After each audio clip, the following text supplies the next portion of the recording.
Halo, apa kabar semuanya? Semoga kalian semua sehat. Kali ini si Braya akan membahas sebuah alur cerita film terbaru dan masih anget-angetnya sehingga kalian wajib menontonnya sampai selesai.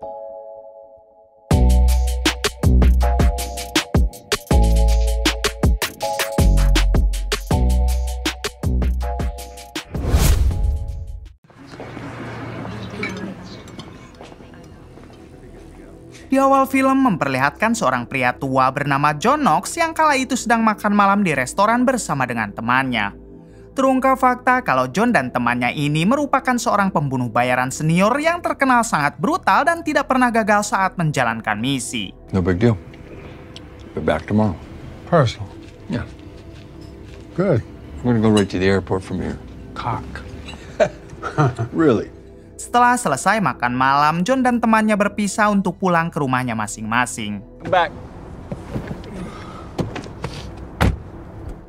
Pagi harinya, John mendatangi dokter spesialis untuk memeriksakan kepalanya karena hampir setiap hari John sering mengalami pusing. Lalu John pun segera diperiksa dengan menggunakan alat medis yang modern.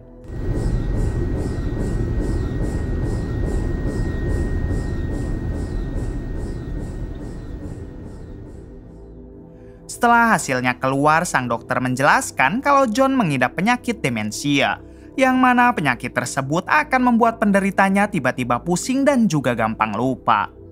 Lalu sang dokter meminta maaf sebab ia sudah tidak bisa menyembuhkan penyakit John dikarenakan penyakitnya sudah sangat parah. Bahkan sang dokter juga meminta John agar sebaiknya banyak berdoa karena hidup John sudah tidak akan lama lagi. Mendengar hal tersebut, John pun hanya bisa pasrah dan sudah ikhlas jika besok atau lusa ia akan mati. I'm sorry. That's okay, Doc. Not much. Keesokan harinya memperlihatkan John yang baru saja bangun dengan seorang wanita yang masih lumayan muda. Ternyata wanita ini adalah pacarnya John karena John sudah 2 tahun pisah dengan istrinya. John juga mempunyai satu anak laki-laki yang telah dewasa, bahkan John sudah mempunyai cucu namun mereka tinggal bersama dengan mantan istrinya. Di sini John bercerita terkait penyakitnya itu kepada si pacar dan John mengatakan kalau hidupnya sudah tidak akan lama lagi. John berharap jika si pacar akan terus menemani John karena ia sudah tidak mempunyai siapa-siapa lagi. I gotta go. Malam harinya memperlihatkan John bersama dengan temannya yang akan menjalankan satu pekerjaan, yaitu menghabisi seseorang. Sebelum memasuki rumah targetnya, si teman mengatakan kalau mereka harus lebih berhati-hati dan jangan sampai meninggalkan bukti apapun. Namun di sini John sudah tidak peduli meskipun dirinya harus tertangkap atau dipenjara karena sebentar lagi hidupnya akan berakhir. Let's go get this done. Kemudian John dan temannya berpencar, si teman akan masuk lewat belakang sedangkan John akan masuk lewat dari depan. Sayangnya ketika John sudah berada di dalam rumah si target, penyakitnya harus kambuh yang membuat kepala John mengalami sakit berat. Akan tetapi sebisa mungkin John bertahan lalu dengan cepat ia langsung menghabisi targetnya yang saat itu sedang mandi.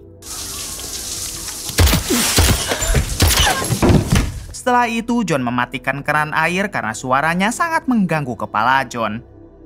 Di waktu yang sama, John mendengar suara orang yang akan masuk ke kamar mandi hingga dengan sigap John langsung saja menembaknya.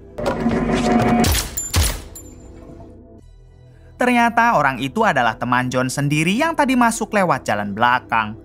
Semua ini akibat efek penyakit John yang sedang kambuh hingga John pun lupa jika dirinya sedang bersama si teman. Setelah menyadari perbuatannya itu, John hanya bisa merenung karena ia tidak menyangka jika temannya harus koid di tangan John sendiri.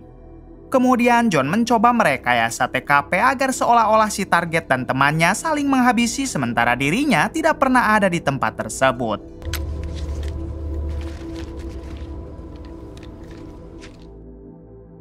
Di hari selanjutnya memperlihatkan detektif polisi dan satu rekannya yang sedang mengolah TKP atas tewasnya target John serta temannya semalam. Di sini si detektif yakin kalau dalam kasus tersebut pasti ada pihak ketiga yang telah kabur. Hal itu dapat ia curigai karena jika mereka tewas akibat saling menembak, lalu siapakah orang yang telah mematikan keran air? Pada akhirnya si detektif dan rekannya memutuskan untuk menyelidiki kasus ini lebih detail lagi. That means the shower was on when the curtain came down. She taught me that the details are important. Made me a good detective. Adegan berpindah kepada John yang sedang mendatangi seseorang. Ternyata orang inilah yang selalu memberikan John pekerjaan dan juga membayar John tatkala berhasil menghabisi targetnya. Jadi kita dapat simpulkan kalau orang tersebut adalah mentornya John. Di sini John bercerita kalau semalam ia telah berhasil menghabisi targetnya. Namun John juga tak sengaja harus menghabisi temannya akibat penyakit John yang tiba-tiba kambuh. Mungkin sudah tiba saatnya John harus pensiun dari pembunuh bayaran karena kondisinya yang sudah tidak sehat seperti dulu. Yeah, it's not good. My gun. Kemudian John juga bercerita kepada si mentor tentang umurnya yang sudah tidak akan lama lagi. John berpesan jika dirinya telah tiada, maka John meminta si mentor agar memberikan semua harta warisannya kepada 3 orang yang sangat John sayangi. Mendengar hal tersebut, si mentor pun berjanji akan menuruti semua wasiat dari John dan si mentor meminta John agar sebaiknya banyak beristirahat. List of 3 people. I'll set it up. All right, thanks. Malam harinya saat John berada di rumah, tiba-tiba ia mendengar suara ketukan pintu. Ketika dibuka, ternyata itu adalah anak laki-laki John dengan kondisi tangan terluka dan sangat panik. John pun segera membawa masuk putranya itu ke dalam lalu mengajaknya mengobrol di meja makan. Come here. Thank you. Diberitahu kalau putranya ini bernama Miles dan John meminta Miles agar menceritakan apa yang telah terjadi kepadanya. Kemudian Miles menjelaskan kalau baru saja dirinya telah menghabisi seorang pria hidung belang bernama Asep. Hal itu disebabkan karena Asep telah menghamili putrinya atau cucu John yang usianya baru 17 tahun. Sedangkan Asep sendiri sudah berumur 34 tahun atau biasa disebut dengan gadun. Awalnya Miles hanya akan memberikan pelajaran saja kepada Asep, akan tetapi si Asep malah menceritakan bagaimana nikmatnya beranu-anu dengan sang putri. Sehingga Miles naik darah dan langsung menghabisinya. I stabbed him. I fucked up. Sementara maksud kedatangan Miles ke sini yaitu untuk meminta bantuan John bagaimana dirinya bisa bebas dari jeratan hukum atas perbuatannya tersebut. John menjawab jika Miles hanya perlu tenang dan sebaiknya sekarang Miles membersihkan diri dulu. Kemudian John meminta Miles agar memasukkan bajunya ke dalam kantong plastik yang sudah ia sediakan. Just close in that plastic bag, then take a shower. Setelah selesai mandi, John meminta Miles agar kembali ke rumah ibunya dan jangan pernah menceritakan kasus pembunuhan tersebut kepada siapapun. John berjanji akan mengurus kasus itu dan Miles sebaiknya tidak usah panik. Where's the murder weapon? Beberapa menit kemudian, John pergi sendirian ke rumah si Asep, yaitu orang yang telah Miles habisi. Sesampainya di dalam, John mencatat semua apa yang telah ia rencanakan, yaitu sebagai antisipasi jika penyakitnya kambuh dan tiba-tiba lupa ingatan. Kemudian John merekayasa kejadian di TKP, lalu ia juga menghabisi satpam yang berjaga di ruangan CCTV.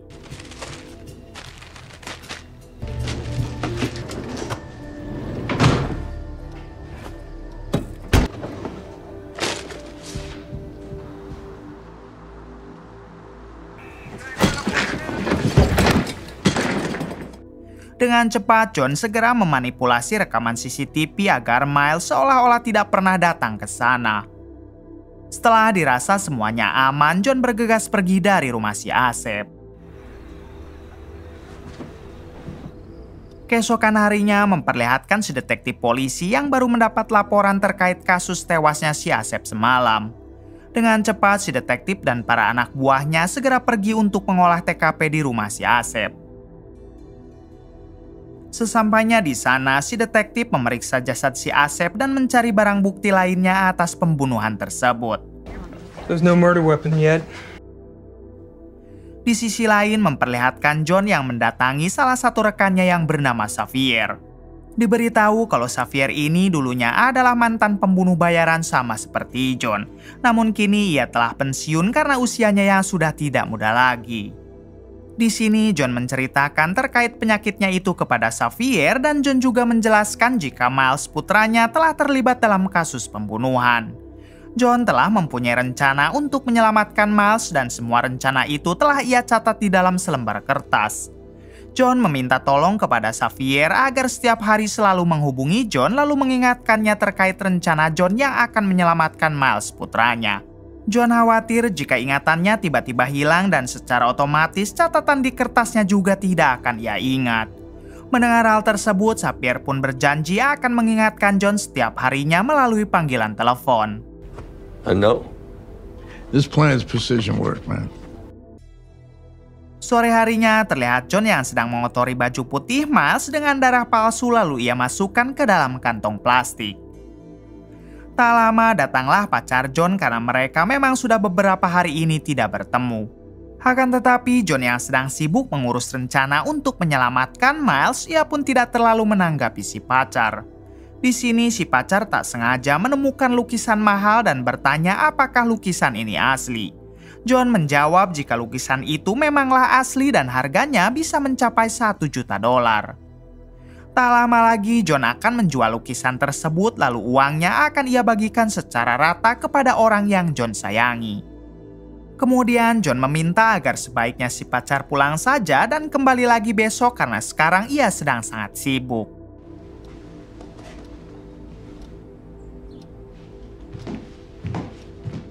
Beberapa jam setelah itu, John dihubungi oleh Xavier sahabatnya. Di sini Xavier menanyakan apakah John masih ingat dengan rencananya. John menjawab jika sampai sekarang ia masih ingat bahkan dirinya sedang sibuk mengatur semuanya. Lalu Xavier menyarankan John agar jangan mengunci ponselnya dengan kata sandi.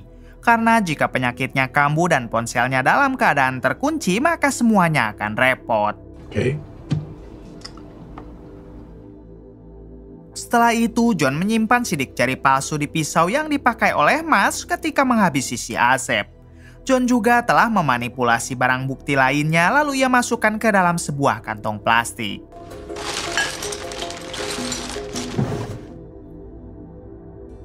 Malam harinya, John bertemu dengan Miles di salah satu kafe.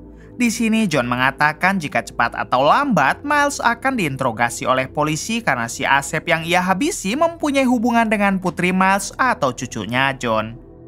John menyarankan agar saat diinterogasi nanti Miles harus tetap tenang dan jangan panik karena hal tersebut hanya akan membuat polisi curiga. Setelah mengerti dengan apa yang John katakan, mereka pun kembali pulang ke rumahnya masing-masing. Di hari selanjutnya, terlihat John yang sedang mengawasi rumah Miles dari jarak jauh. Hingga ketika Miles dan keluarganya telah keluar dari rumah, John segera masuk ke dalam secara diam-diam. Belum diberitahu apa yang sebenarnya John inginkan, namun yang pasti John akan mengeluarkan semua barang bukti yang telah dimanipulasi. Lalu ia simpan secara terpisah di kamar Miles. Di sisi lain memperlihatkan Miles dan keluarganya yang sedang makan siang di sebuah restoran. Di waktu yang sama terlihat ada seorang pria yang terus memperhatikan putri Miles. Miles yang tidak terima karena putrinya terus diperhatikan, ia pun langsung menghajar pria tersebut. Di balik itu, John yang sudah berada di rumah tiba-tiba ia didatangi oleh beberapa polisi. Ternyata para polisi itu diperintah oleh si detektif untuk membawa John ke kantor atas kasus tewasnya teman John dan target John dulu waktu di awal film. Dengan santai, John pun mau ikut dengan mereka.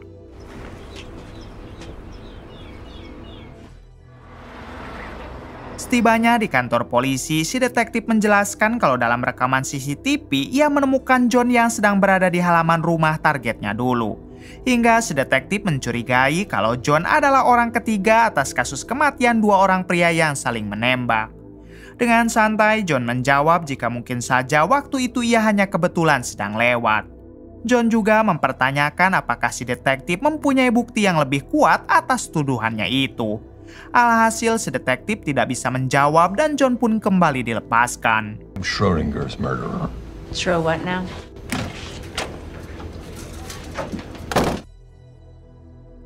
Setelah itu, John pergi ke rumah mantan istrinya atau ibunya Miles. Di sini, John meminta maaf jika di masa lalu ia sering menyakitinya. John juga berjanji kalau sebentar lagi ia akan mencairkan semua hartanya lalu membagikan harta tersebut kepada si mantan istri dan juga Miles putra mereka. Mendengar itu semua, sang istri menjawab jika ia sudah memaafkan John dari dulu dan sang istri juga berharap kalau mereka bisa bersatu lagi. Akan tetapi John yang menyadari kalau hidupnya tidak akan lama lagi, ia pun menolak lalu memilih pergi dari sana. All right.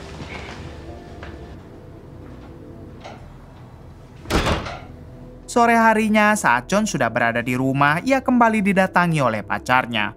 Di sini John pun mengatakan kalau sebentar lagi dirinya akan mencairkan semua aset lalu dibagikan kepada 3 orang. Ketiga orang itu adalah Miles, putranya, mantan istri John, dan juga si pacar. Mendengar hal tersebut, si pacar hanya menganggap John sedang bercanda dan tidak menanggapi serius perkataan John barusan. Kemudian si pacar mengajak John ke kamar yaitu untuk bersilaturahmi burung. Adegan berpindah kepada si detektif dan para anak buahnya. Di sini mereka baru mendapat informasi kalau si Asep yang kasusnya sedang diselidiki mempunyai hubungan dengan putri Miles. Hari itu juga si detektif memerintahkan anak buahnya agar membawa Miles dan keluarganya untuk diinterogasi. It's John Knox's granddaughter. 1 jam kemudian terlihat Miles dan keluarganya yang telah sampai di kantor polisi. Miles akan diinterogasi oleh si detektif sedangkan putrinya dan istri Miles akan diinterogasi oleh rekannya si detektif. Sambil menginterogasi, si detektif ternyata juga telah mengerahkan para anak buahnya untuk menggeledah seisi rumah Miles. Di sini si detektif mengatakan kalau dalam rekaman CCTV-nya ia melihat Miles yang datang ke rumah si Asep. Ditambah putri Miles juga mempunyai hubungan dekat dengan si Asep dan hal itulah yang membuat si detektif harus menginterogasi Miles. Sesuai dari arahan John ayahnya, Miles mencoba tetap tenang dengan mengatakan kalau ia bukanlah pelakunya. Miles juga akan menunggu pengacaranya datang dan Miles tidak akan menjawab pertanyaan apapun sebelum si pengacara datang. We're pretty sure we know what's going on. What? Di waktu yang sama, si detektif mendapat laporan dari para anak buahnya kalau di kamar Miles mereka telah menemukan pisau, baju putih Miles yang masih bersimbah darah, serta di jas milik Miles terdapat sehelai rambut. Mendengar hal tersebut, si detektif pun harus menahan dulu Miles karena kini bukti pembunuhan si Asep semakin kuat mengarah kepada Miles. Hanya tinggal mengecek sidik jari yang berada di pisau dan mencocokkan darah yang menempel di baju Miles. Kita tahu yang menyimpan semua barang itu adalah John, namun entah kenapa John melakukan hal itu, kita lihat saja nanti. Di sisi lain memperlihatkan John yang sedang berada di salah satu taman. Saat ini penyakit John semakin parah hingga ia pun harus pingsan secara tiba-tiba. Beberapa menit kemudian terlihat John yang sedang dalam perjalanan pulang dibawa oleh Xavier sahabatnya. Rupanya tadi John diselamatkan oleh Xavier yang tak sengaja lewat di taman tersebut. Di sini John mulai linglung lalu menanyakan apa yang telah terjadi kepada John. Xavier pun menjelaskan semuanya dan ia juga mengingatkan John terkait rencananya untuk menolong Miles. Pada akhirnya John dapat lagi mengingat semuanya.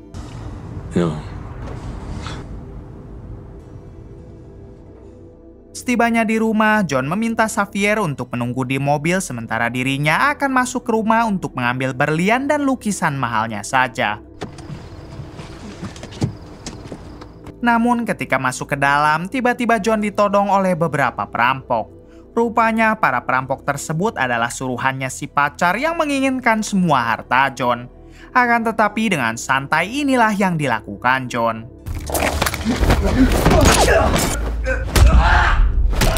Tak butuh waktu lama, John berhasil menghabisi para perampok tersebut. Kemudian ia menodong si pacar lalu mengatakan kenapa si pacar tega melakukan ini semua. Yang padahal si pacar juga akan kebagian harta warisan dari John. Si pacar menjawab jika dirinya mengira kalau John tidak akan pernah memberinya warisan. Setelah itu, John memutuskan untuk segera menjual berlian dan lukisannya bersama Xavier, sementara si pacar John tinggalkan begitu saja. Beberapa jam kemudian memperlihatkan John yang telah menjual lukisan dan berliannya, lalu ia meminta Xavier untuk mengantarkan semua uangnya kepada si mentor. Kita tahu yang akan membagi semua warisan itu nantinya adalah si mentor. Sedangkan John sendiri akan mendatangi Miles yang saat ini sedang ditahan sementara di kantor polisi. Di sini Xavier mengatakan kepada si mentor jika John telah merubah daftar hak yang akan menerima warisannya dari 3 orang menjadi 2 orang. Ternyata John telah mencoret pacarnya dari daftar penerimaan waris karena si pacar telah berani mengkhianatinya. Sekarang yang akan mendapatkan warisan tersebut adalah mantan istri John dan Miles putranya saja. Di waktu yang sama terlihat John yang sedang mengobrol bersama Miles. Di sini John mengatakan kalau yang telah menyimpan semua barang bukti itu adalah dirinya sehingga membuat Miles harus ditahan. Mendengar hal itu jelas Miles sangat kecewa kepada John karena telah tega melakukan hal tersebut. Namun John hanya menjawab jika Miles akan mengetahuinya nanti. Setelah itu John segera pergi meninggalkan Miles. It's not true. Dad, listen to me. Listen to me. Dad. Adegan berpindah kepada si detektif polisi dan para anak buahnya yang baru selesai memeriksa sidik jari beserta darah di baju Miles. Di sini para penyidik tidak menemukan sidik jari Miles di pisau yang telah mereka temukan, melainkan sidik jari itu mengarah kepada John. Darah yang menempel di baju Miles juga bukanlah darah si Asep, melainkan darah binatang. Sementara sehelai rambut yang menempel di jas milik Miles itu juga bukan rambutnya si Asep. Dari sini si detektif bisa menyimpulkan jika Miles hanya sedang dijebak dan pelaku sebenarnya adalah John. Dengan cepat mereka pun segera pergi mendatangi rumah John. Miles Knox was framed. Setibanya di sana, si detektif langsung menangkap John lalu mengatakan kenapa ia sampai tega menjebak Miles putranya sendiri. John beralasan jika dirinya sangat membenci Miles karena Miles tidak pernah menganggap dirinya sebagai ayah. Yang padahal kita tahu ini semua memang rencana John agar Miles bisa terbebas. John melakukan ini semua tentunya demi Miles karena sebenarnya ia sangat menyayangi putranya tersebut. Ditambah John juga sadar jika hidupnya sudah tidak akan lama lagi dan ia ikhlas jika harus tewas di dalam penjara nantinya. Pada akhirnya John ditangkap dan dijatuhi hukuman 10 tahun penjara. Sedangkan Miles sendiri dibebaskan karena terbukti tidak bersalah. To frame your own son for murder.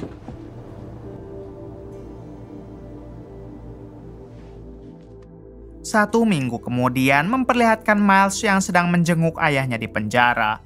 Di sini ia hanya bisa menangis karena Miles baru tersadar jika John merekayasa barang bukti itu hanya demi bisa menyelamatkan dirinya. Kemudian John meminta Miles agar tetap semangat menjalani hidup dan jangan pernah melakukan kriminal lagi seperti sang ayah.